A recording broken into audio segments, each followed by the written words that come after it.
Comment se remettre d'une cuite? Alors personnellement, je n'ai plus ce problème, parce que j'ai arrêté de boire, et tu devrais faire de même.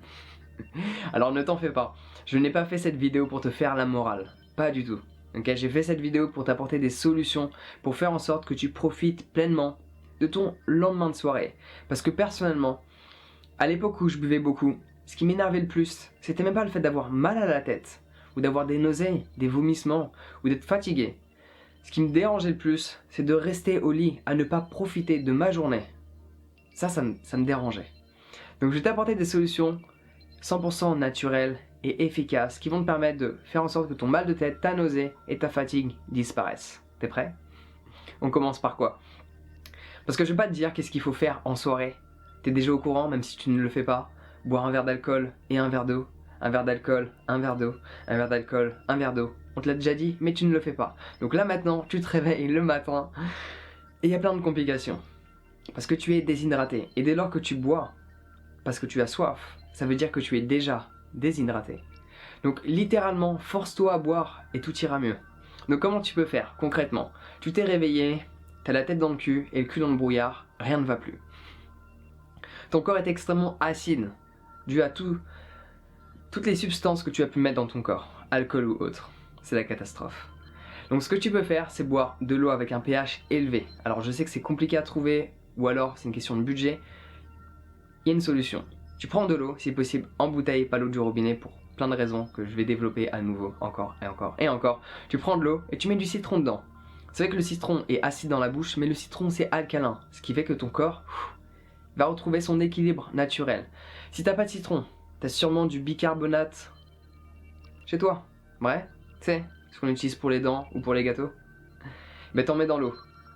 C'est pas forcément extraordinairement bon, mais voilà, ça aide.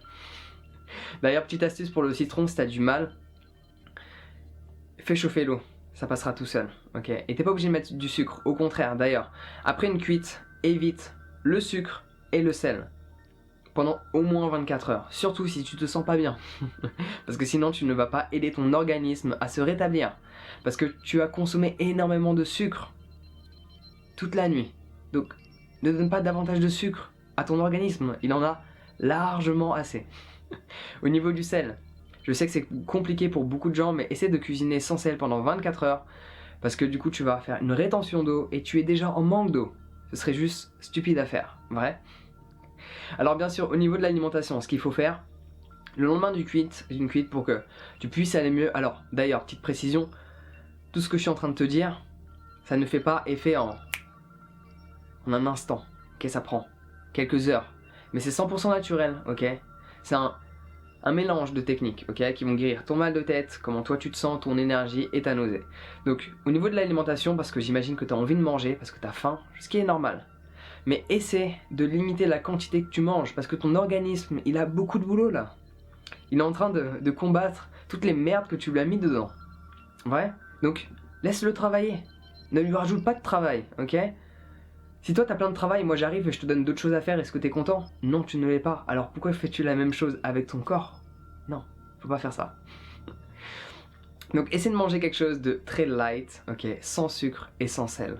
Évite tout ce qui est industriel, mange organique et tout ira bien. Et dans l'idéal de chez l'idéal, si tu as un extracteur de jus, ok, ou tu veux te faire des smoothies, juste essaie de manger sous forme de liquide. Ça va être extrêmement bénéfique. Ok, donc je te recommande de faire cela. Autre chose que tu peux faire, au niveau de l'alimentation toujours, le gingembre. Si tu as des nausées, si tu as des vomissements, fais-toi du thé au gingembre. Mais du vrai gingembre, ok, pas du gingembre en poudre, ça ne fonctionne pas. Du vrai gingembre que tu coupes, tu vas chez un épicier, ils sont encore ouverts à tous les coups. T'achètes du gingembre, tu le fais chauffer, l'idéal c'est 1 heure, ok, pour que vraiment tu as tous les arômes et toute la puissance du gingembre. Je sais que beaucoup de personnes n'aiment pas ça, mais en attendant, si tu as des vomissements, si tu as des nausées, c'est super efficace et ça va agir très rapidement, ok. Pour le mal du transport également, c'est très utile. Autre chose que tu peux faire, ok, si tu sens pas énergétique et tu as besoin de plus d'énergie, ok, pour profiter de ta journée, absorbe un max de vitamine C. Et contrairement à ce que les gens pensent, le citron n'est pas la chose, l'aliment qui contient le plus de vitamine C. Mange des poivrons rouges et crus, parce que si tu les cuis, bah tu perds des apports en vitamine C. Autre chose, le mal de tête. La meilleure des solutions, c'est de boire constamment de l'eau. Mais de l'eau, hein.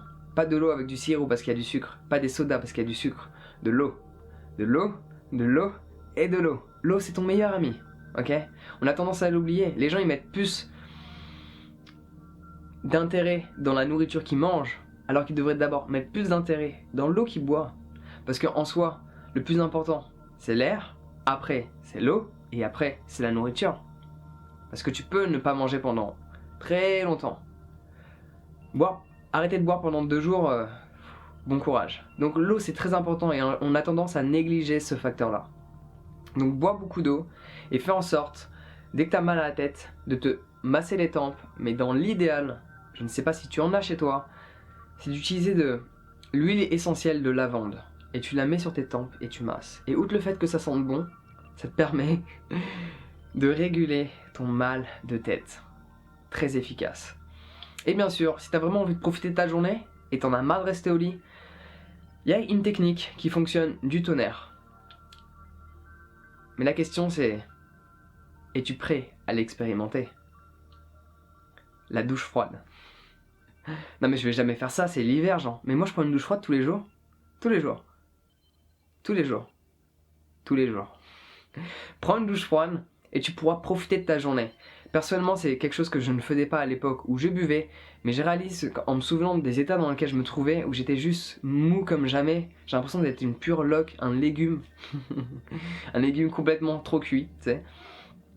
Une douche froide, ça va te permettre de rebooster ton niveau énergétique et vraiment de réaliser qu'il y a une journée qui s'offre à toi, qui est pleine d'opportunités et que tu as encore plein de choses à faire, plein de rêves à réaliser et que c'est pas le moment de se reposer, ok? C'est le moment de se lever du lit et de commencer à passer à l'action. Ouais. La soirée elle est finie, maintenant qu'est-ce qu'on doit faire aujourd'hui? Repenser à la soirée, parler de la soirée ou commencer à travailler sur nos bonnes résolutions de 2018. Donc prendre une douche froide, ça va être extrêmement efficace. Donc grosso modo, mal de tête, masse les tempes avec de la lavande. Dans l'idéal, bois beaucoup d'eau à pH élevé. Tu peux mettre du citron, du bicarbonate de soude dedans. Tu peux également, pour les nausées, manger beaucoup de gingembre, ok, ton corps il va être en manque de potassium également, donc tu peux manger de la banane, des patates. L'alimentation, c'est ton médicament, ok. Ce que tu manges détermine comment tu te sens, donc fais en sorte d'avoir une alimentation des plus saines, surtout après une cuite, ok. Si tu manges des choses lourdes telles que de la viande ou des hamburgers ou peu importe ce que tu veux manger ou ce que tu manges d'habitude, forcément tu vas pas te sentir bien et ton organisme il a besoin de ton soutien. Donc essaie de lui donner un maximum de liquide si tu peux. Boire des soupes, en plus il fait froid en ce moment, donc du coup les soupes ça tombe bien, mais tu peux également faire des jus. Moi je te recommande davantage de jus parce que les soupes, est-ce que tu vas faire la soupe? Il y a très peu de gens qui font des soupes, ok? Et les soupes industrielles, bah il n'y a pas vraiment des légumes dedans. Donc achète un extracteur de jus ou mouline toi-même, fais ta soupe, fais ton jus et outre le fait que tu vas manger quelque chose de liquide, donc ton organisme il pourra déjà traiter ce qu'il doit traiter avant de s'occuper de ton système digestif. Tu lui apportes davantage d'eau également, parce que quand tu fais une soupe, tu rajoutes de l'eau. Donc tu vas être, honnêtement, plus tu bois, mieux tu te sentiras. C'est aussi simple que ça, il n'y a pas de remède magique. Et bien sûr, pour beaucoup d'entre nous, quand on boit beaucoup d'alcool et le matin on se réveille, on est fatigué, on a le réflexe de boire du café. C'est pas une bonne idée, parce que ton corps il est acide. Et le café c'est acide, du coup tu acidifies ton corps encore plus que ce qu'il est déjà. Donc bois beaucoup d'eau, pH élevé, citronne, mange des capsicums, des poivrons rouges, c'est fort en vitamine C et tu vas péter l'énergie. Et bien sûr, le mieux n'est pas d'attente. Juste, effectue tout ce que je viens de te dire, si tu en as envie. Cela n'est pas une obligation. Effectue tous les conseils que je te donne. Fais-le sans attente, surtout pour le mal de tête. Parce que pour beaucoup d'entre nous, en fait, on a mal à la tête et on fait certaines choses, ok, on prend des médicaments, on essaie différentes techniques pour nous enlever ce mal de tête et on n'arrête pas de penser à quand est-ce que notre mal de tête va partir. Et ça fonctionne pas. Le mieux c'est d'oublier que t'as mal à la tête. Je sais que c'est compliqué, j'ai pas dit que c'était facile. Oublie que t'as mal à la tête, fais d'autres choses et des occupations sans écran parce que bien sûr quand t'es face à un écran alors que tu t'es pris une cuite la veille, forcément ça active certaines régions de ton cerveau alors que le but c'est de reposer ton cerveau. Donc n'hésite pas à t'asseoir quelques instants, à méditer, à lire, ok, à pas forcément t'allonger, à te mettre dans une position confortable, ok. L'idéal c'est que tu te mettes assis ou que tu te mettes debout, que ton corps soit en mouvement pour reprogrammer ton subconscient et lui faire comprendre que tout va bien. Parce que si tu restes allongé dans ton lit, ton corps qu'est-ce qu'il va comprendre? Bah que t'es KO. Alors que si t'es en mouvement, sans forcément faire des mouvements brusques, ton subconscient va réaliser qu'au final, la journée est comme d'habitude, ok. C'est une journée aussi spéciale que les autres. Donc voilà, bon courage, je sais que c'est dur, mais peut-être que la prochaine fois tu retiendras la leçon qu'il faut soit moins boire, soit ne plus boire, soit mélanger alcool et eau. Parce que si tu aurais vraiment bu de l'eau durant ta soirée, tu n'aurais pas eu ce problème de lendemain de cuite. Mais c'est mon devoir de te dire que tu n'as pas besoin d'alcool pour profiter de la soirée. Donc en attendant, prends soin de toi et on se voit bientôt.